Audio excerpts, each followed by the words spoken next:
Rock Climbing by Istishhad Morsi.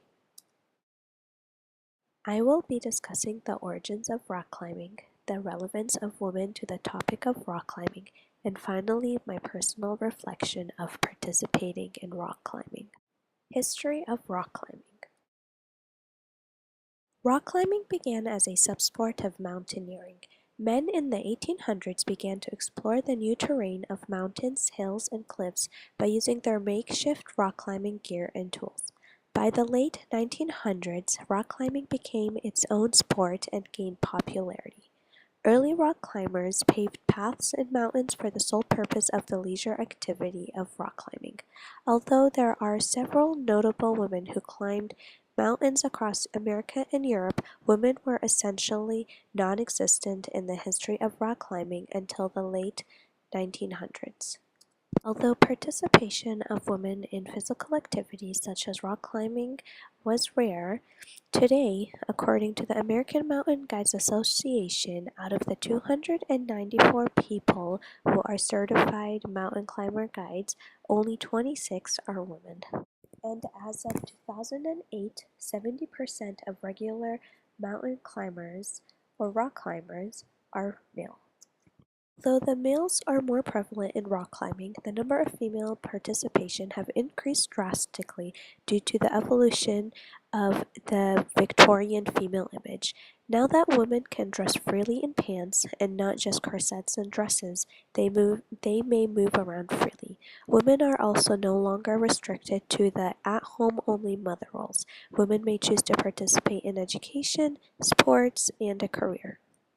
Rock climbing relevance to women and nature.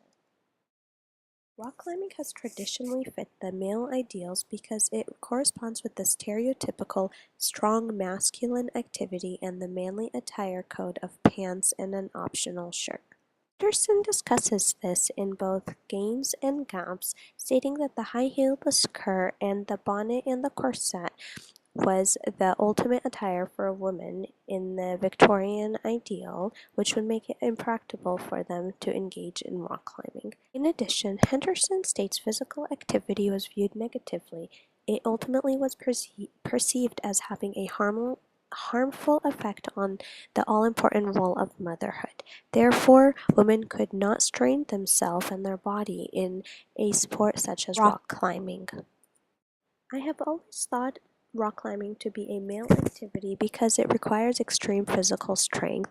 I felt like it was not a ladylike for women to be grunting and sweating as they are climbing up a rock. And lastly, having rough hands comes with the rock climbing territory.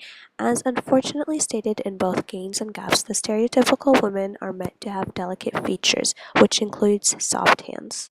Henderson states some leisure experiences, especially those involving physical exertion, did not allow gentility. Physical activities connotated vigor, while the ideal woman was supposed to be delicate. This statement, unfortunately, continues to be supported by the constant media images of the beautiful, skinny, tall, delicate woman as the Prior to completing this assignment, I think I had two constraints, structural constraints and intrapersonal constraints. According to both Gains and Gaps, a structural constraint includes lack of money or distance of the location, which in my case is the constraint I have. In addition, I have intrapersonal constraint due to my self-consciousness about my small petite body and a idea that I am weak due to my size and gender. My very own personal experience. As I entered the gymnasium, I felt intimidated by the large rock climbing structures, the easiness of the other individuals jumping on and off, and the number of large muscular men climbing upside down and sideways.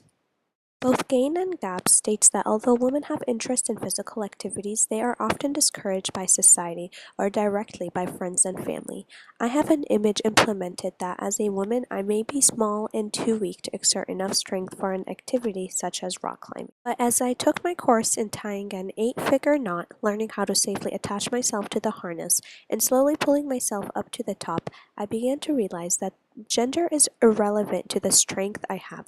The only element to being a successful climber is for me to have access to a rock climbing gymnasium to practice in. After reaching the top, I felt a sense of pride and power that just like men, I too can climb to the top. All it takes is practice. I actually registered myself to become a member at the rock climbing gym, Mission Cliffs, that I went to so that I can visit it regularly. After leaving the gym, I felt that I had achieved a huge accomplishment. I did feel sore for the following week, but that surely happens to anyone who is not used to exerting physical power, regardless of them being male or female. I now use rock climbing as a relaxant and increasing my self-confidence. Here you can view my works cited.